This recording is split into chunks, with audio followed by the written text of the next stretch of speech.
Welcome my dear students in our online classes। कल का जो लेक्चर था उसमें हमने basically types of physical quantities पढ़े थे, यानी भौतिक राशियों के प्रकार।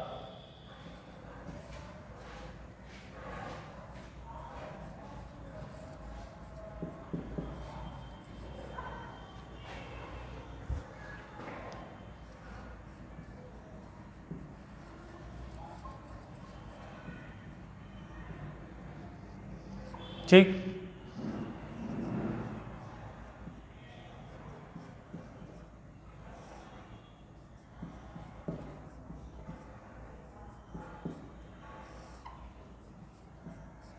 और एक अलग से मैंने बंटवारा किया था, उसमें बताया था कि दो तरीके की भौतिक राशि हम बेसिकली पढ़ते हैं, मूलभूत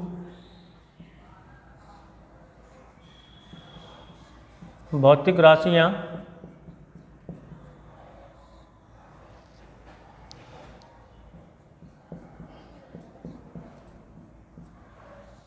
जिनको हम कहते हैं फंडामेंटल, और दूसरी पढ़ते हैं हम व्युत्पन्न भौतिक राशियाँ।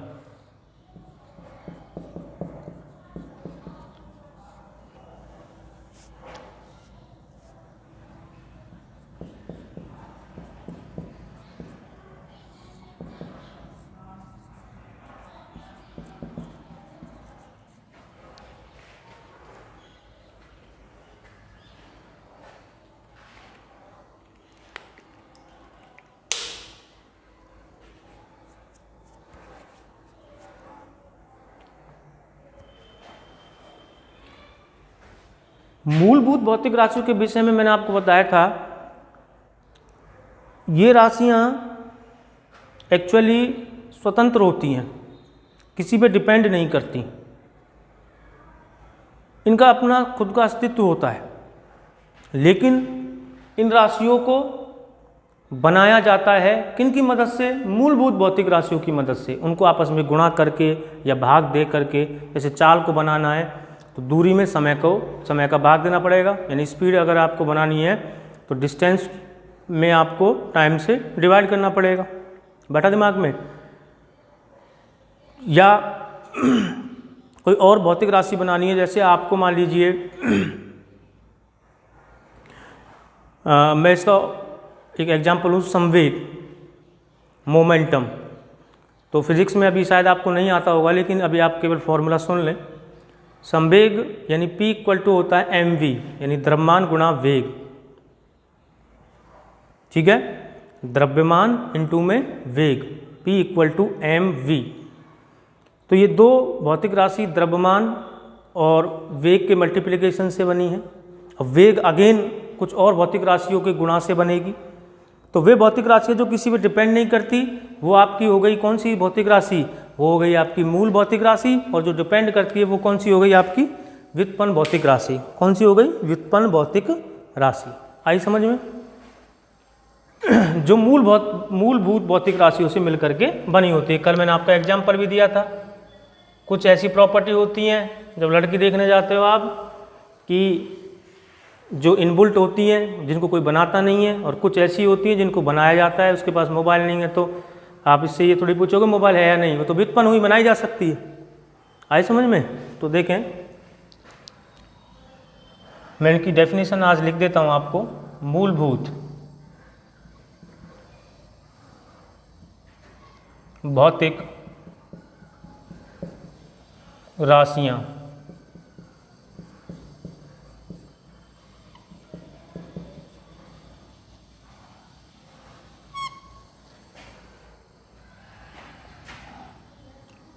वे भौतिक राशियाँ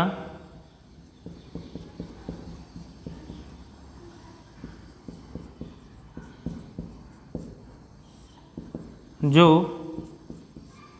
अन्य राशियों पर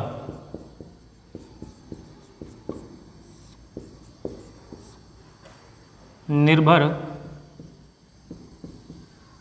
नहीं करती,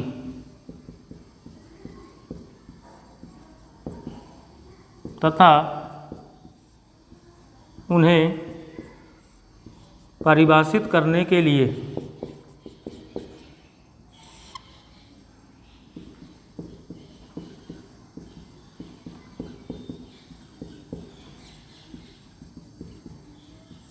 अन्य राशियों की आवश्यकता नहीं होती,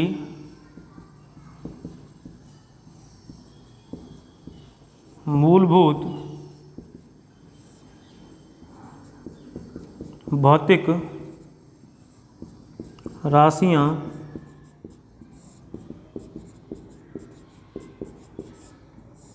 कहलाती हैं।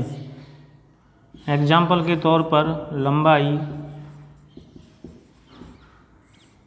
द्रव्यमान व समय। अभी यही है, बाकी मैं आपको और बताऊंगा।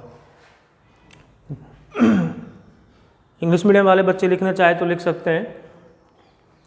In the nature some quantities are independent from all other quantities, and there are no requirement of any other quantities for their complete definition. These types of quantity are known as fundamental quantities such as length, mass and time. ठीक बेटा। Next है आपकी व्युत्पन्न भौतिक राशियाँ, तो मैं इसको मिटा देता हूँ। ठीक है, दूसरी है आपकी कौन सी? व्युत्पन्न भौतिक राशियाँ। देखें,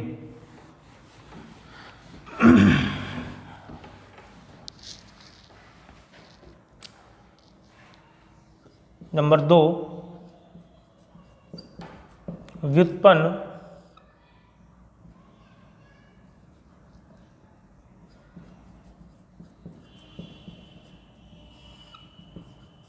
भौतिक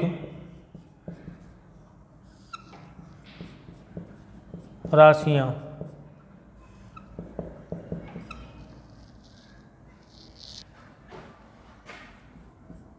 वे भौतिक राशियाँ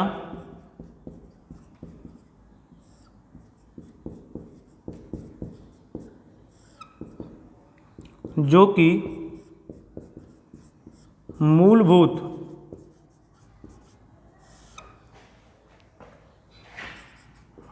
भौतिक राशियों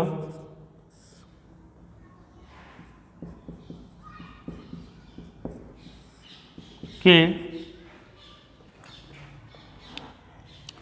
उचित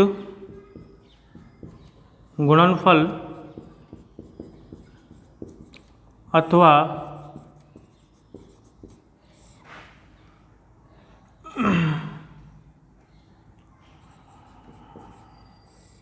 घातों के तथा इन पर लगाई गई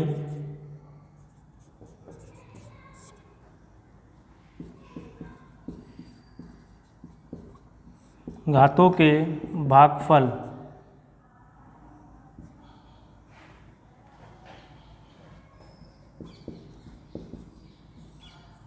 द्वारा प्राप्त की जाती हैं।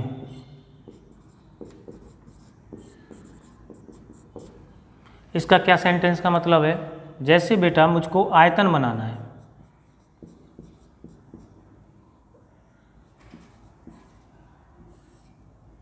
ठीक है, तो मैंने एक भौतिक राशि ली लंबाई, एक भौतिक राशि ली चौड़ाई, और वॉल्यूम बनाना ना मुझे, तो एक भौतिक राशि लेंथ, एक विड्थ, एक हाइट। अगर आप ध्यान से देखें तो मैं इसको लंबाई की पावर 3 लिख सकता हूँ क्या? यानी मूलभूत भौतिक राशि पर घात लगा करके उनका गुणनफल कर दें या भागफल कर दें। नहीं आई बात समझ में? तो इसको मैं कोष्ठक में लिख देता हूँ ताकि आप थोड़ा सा कंफ्यूज ना हो। उचित गुणनफल अथवा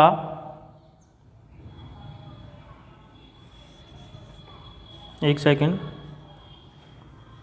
वे भौतिक राशि जो मूलभूत भौतिक राशि के उचित गुणनफल तथा भागफल द्वारा प्राप्त की जाती है, ठीक है। और शॉर्ट में आप ये भी लिख सकते हैं कि भाई हम इन पर पावर भी चढ़ा सकते हैं। वैसे लिखने की कोई बात नहीं है, लेकिन आपको ये समझना है उचित गुणनफल या भागफल, ठीक है। तो लंबाई इंटू में चौड़ाई, मैंने वो इसलिए काटा था कि आप कंफ्यूज नहीं हुआ कहीं आप घातों का गुणनफल भागफल करना बैठ जाएं। इन पर घात लगा करके और देन आप गुणनफल करेंगे, ठीक है। तो वे भौतिक राशि है जो मूलभूत भौतिक राशियों के उचित गुणनफल या भागफल द्वारा प्राप्त की जाती हैं, ठीक है। तो लंबाई इंटू चौड़ाई इंटू ऊंचाई। अब ये लंबाई चौड़ाई की लंबाई नहीं है क्या? एक बात बताएं आप मुझे, इस कमरे को आप ऐसे नाप लें, मैं कह दूंगा लंबाई। इस कमरे को आप ऐसे नाप लें चौड़ाई, लेकिन चौड़ाई है तो बेटा लंबाई। आप इसको इस तरीके से 3D नाप रहे हैं, 3 डायमेंशनल नाप रहे हैं, एक्स डायरेक्शन में, वाई डायरेक्शन में और जेड डायरेक्शन में, लेकिन ये तीनों है तो लंबाई। तो मैं लंबाई की पावर कितनी लिख सकता हूँ यहाँ? 3। अब इसमें मूलभूत भौतिक राशि कौन है? लंबाई, और उस पर पावर चढ़ा दी। या तो ये कह दो जैसे मैंने पहले लिखा था, या यूँ कह दो तीनों का गुणनफल कर दिया, एक ही बात, ठीक है। अब जैसे मुझे चाल बनाना है तो मुझे भागफल करना पड़ेगा, यानी दूरी बटे समय। अब दूरी भी तो एक प्रकार की क्या है? लंबाई है। तो ये वो राशियाँ हैं जो मूलभूत भौतिक राशि के या तो गुणनफल से प्राप्त की जाती हैं और उनके भागफल से प्राप्त की जाती हैं, या आप ऐसे भी कह सकते हो उन पर उचित घात लगा करके प्राप्त की जाती हैं। तीनों चीज़ों का मतलब एक है। मैंने आपको इसमें से जो इजी था वो लिख दिया है, बाकी आप कंफ्यूज ना हो इसलिए वो मैंने हटा दिया, ठीक है। बताएं कोई परेशानी? तो 2 तरीके की हमारे पास में भौतिक राशि आ गई, मूलभूत भौतिक राशि और व्युत्पन्न भौतिक राशि। व्युत्पन्न में हमें उन्हें बनाना पड़ता है, किन की मदद से? मूलभूत भौतिक राशियों की मदद से, फंडामेंटल क्वांटिटी की मदद से। कैसे? या तो उनको मल्टीप्लाई करके यानी गुणा करके, या उनका डिवीजन यानी भागफल करके, ठीक है। अब भागफल या गुणनफल करके, या इसको दोनों को आप ऐसा भी लिख सकते हो, उन मूलभूत भौतिक राशि पर आप पावर चढ़ा सकते हैं। जैसे 2 पावर चढ़ाई, क्षेत्रफल बनाना है तो लंबाई गुणा चौड़ाई यानी लंबाई की पावर 2, या लंबाई और चौड़ाई को गुणनफल कर दो, दोनों का मतलब एक ही है, ठीक है। जैसा आपको इजी लगे वैसा आप सीख सकते हैं। डिप्रेशन नहीं लेना है 1% भी किसी भी प्रकार का, बैठे दिमाग में। तो ये हमारे पास 2 तरीके की राशियां हो चुकी हैं। अब नेक्स्ट देखें आप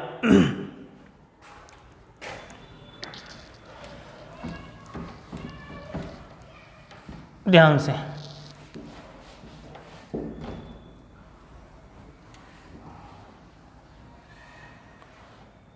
लिखाने की बात नहीं है, बाकी समझना आप। इसी प्रकार जो मात्रक होते हैं वो भी बेटा मात्रक भी 2 प्रकार के होते हैं, मूलभूत मात्रक फंडामेंटल यूनिट्स, और दूसरा होता है ड्राइव्ड यूनिट्स यानी व्युत्पन्न मात्रक। अब कैसे होते हैं? मूलभूत भौतिक राशियों के जो मात्रक होते हैं यानी लंबाई का, चौड़ाई का, समय का, उन मात्रकों को मूलभूत मात्रक, कॉपी फालतू की नहीं भरनी है, सीख लें बस, उनको कहते हैं मूलभूत मात्रक या फंडामेंटल यूनिट्स। और जो मात्रक किन के लिए परिभाषित किए जा रहे हैं यानी जो बनाए जा रहे हैं, समझ में आई बात? जो बनाए जा रहे हैं, जैसे लंबाई का मात्रक मीटर, अब आयतन का बनाओ तो सर मीटर पर पावर चढ़ानी पड़ेगी 3 बार, या मीटर को 3 बार मल्टीप्लाई कीजिए। नहीं आई बात समझ में? चाल का मात्रक बनाना है दूरी बटे समय, अच्छा दूरी भी लंबाई होती है तो ऊपर मीटर बटे समय कितना हो गया? सेकंड, तो मीटर बटे सेकंड। तो जो बनाए जाते हैं मात्रक वो व्युत्पन्न मात्रक होते हैं। तो मूलभूत भौतिक राशियों के लिए परिभाषित मात्रक मूलभूत मात्रक, और व्युत्पन्न भौतिक राशियों के लिए परिभाषित मात्रक जो होते हैं वो व्युत्पन्न मात्रक कहलाते हैं, ठीक है। The units which are defined for fundamental quantities are known as fundamental units, and the units which are defined for the derived units are known as defined for derived physical quantity known as derived units। 2 तरीके के आपके पास में units हो गए, fundamental and derived यानी मूलभूत मात्रक और व्युत्पन्न मात्रक। क्लियर? अब एक और चीज, शायद आपने ये 10th क्लास में इसके बारे में पढ़ा भी होगा, सिस्टम ऑफ यूनिट, मात्रकों की पद्धति। अब ये चैप्टर कल से आप समझेंगे, स्टार्ट होगा, जो जिसमें आपको थोड़ा सा अब इंटरेस्ट आने लगेगा धीरे धीरे। मात्रकों की पद्धति, सिस्टम ऑफ यूनिट्स सिंपल है, ज़्यादा टाइम खोटी नहीं करेंगे अपन। देखिए 3 तरीके के सिस्टम होते हैं, CGS, FPS और MKS। उसके बाद एक और होता है जो अभी मैं आपको आगे बताऊंगा वो क्यों बनाया गया।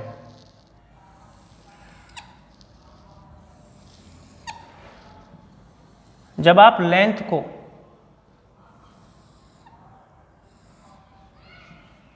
यानी लंबाई को, किसको, लंबाई को यानी लेंथ को जब आप सेंटीमीटर में मेजर करें, किस में मेजर करें, सेंटीमीटर में, और द्रव्यमान को आप ग्राम में मेजर करें और समय को आप सेकंड में मेजर कर रहे हैं, तब ऐसे मात्रकों को हम कहते हैं CGS सिस्टम के मात्रक। कौन से सिस्टम के मात्रक बेटा, CGS सिस्टम के मात्रक। देखें लंबाई, दूसरा है आपका द्रव्यमान, ठीक, और तीसरा है आपका समय। ये सारी बातें आई थिंक बच्चे जानते हैं, इसलिए मैं थोड़ा सा टाइम जल्दी ले रहा हूँ इसका जितना हो सके। इसमें लंबाई को CGS सिस्टम में C मतलब सेंटीमीटर में मेजर करते हैं,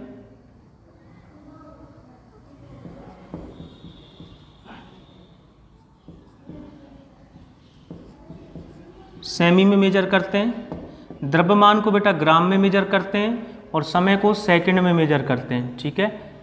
FPS में फुट, ठीक है, फिट, पाउंड और सेकंड, वही। MKS में मीटर, किलोग्राम यानी केजी और वही सेकंड आपका, ठीक है। तो ये सिंपल सी बात है। तो 3 तरीके के सिस्टम ऑफ यूनिट्स हो गए, MKS, CGS और FPS। MKS मीटर, समझ में आई बात, K मतलब केजी, S मतलब सेकंड, CGS यानी सेंटीमीटर,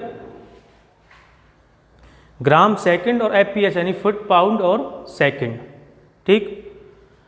अब बात सुने, इंपॉर्टेंट बात, हुआ क्या, अलग अलग कंट्री में ये सिस्टम ऑफ यूनिट अलग अलग यूज की जाने लगी। इंग्लैंड में कुछ और यूनिट यूज की जाने लगी, समझ रहे हैं, इंडिया में कुछ और यूनिट यूज की जाने लगी, अमेरिका USA में कुछ और यूनिट यूज की जाने लगी। प्रॉब्लम क्रिएट हो गई, समझ में बात। हमने वहाँ जा कर के कहा, मान लीजिए कोई इंग्लैंड का आदमी आया, कोई फॉरेनर आता है, वो कहता है पाउंड कहा उसने, हम समझ नहीं पाए पाउंड का मतलब क्या है, तो प्रॉब्लम क्रिएट हो गई, बैठा दिमाग में। अब इस प्रॉब्लम को सॉल्व करने के लिए फिजिक्स की कमेटी बैठी और उसने एक ऐसी यूनिट निकाली जो सब जगह पर, सारी जगह पर जिसको मान्यता दी गई, जो सारी जगह पर अपनाने जाने लगी है, एक कंट्री विशेष के लिए वो यूनिट नहीं है, उसको अंतर्राष्ट्रीय पद्धति कहते हैं।